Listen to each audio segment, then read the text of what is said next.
Hello and welcome to another edition of Miike Monday with me, the Heart Critic, where on Monday we look at the films of one of my favourite film directors, Takashi Miike. And today I'll be looking at the 2002 yakuza flick, Deadly Outlaw Rekka. The film stars Riki Takuchi and follows Kunisada, whose yakuza boss and father figure is brutally murdered, and so he decides to go on a mission to avenge his death. Now, the whole hot-headed yakuza who plays by his own rules and goes against his peers is very typical of this genre, but the film is still very solidly executed and has a few aspects that make it stick out a little. Kunisada actually has good motivations for his actions, and is played by Riki Takuchi, who fits perfectly with this role.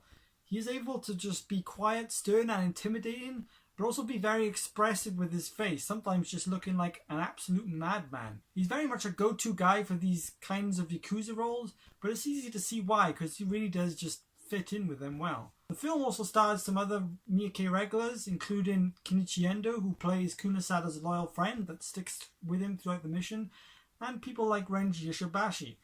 And all the performances I found were actually very solid throughout. There are also two Korean female characters who help provide a contrast from the violence, as well as give the film a bit of emotion. In particular, I really like Mika Katsumura's performance. She barely says a word in the movie, but she really gets everything across with such simple expressions. The film is also really well shot and has some good framing, as well as certain sequences done just in one shot. Now, this is quite common for some of Miike's films, but it's always something that I appreciate because it can be really tough to pull off, and he always manages to do it well. There's also some nice actiony bits, which include some blood splatter, and then there's also some silly but fun moments that happen here and there. In particular, there's a couple involving a rocket launcher, which I always found to be quite memorable. Miike also, like in quite a few of his movies, subverts expectations with the ending. He delivers quite an odd and interesting ending, which slightly echoes the one he did in Dead or Alive 2. Now, this may frustrate and confuse some people who want something more straightforward, but I for one just really liked it and thought it stood out.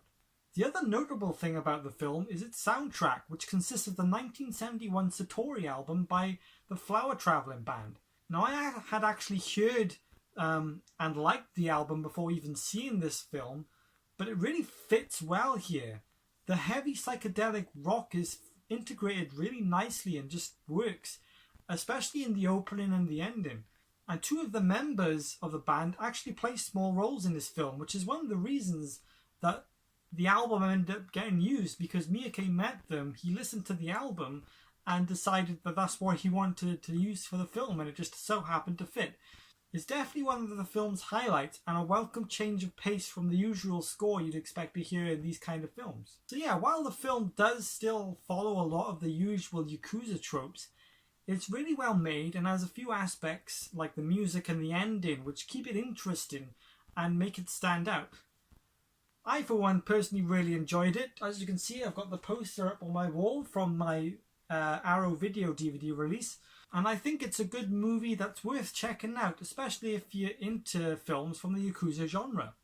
I'd give it 3.5 hearts. Thank you for watching. I am the Heart Critic, and this has been my heartfelt opinion, and I shall see you next time.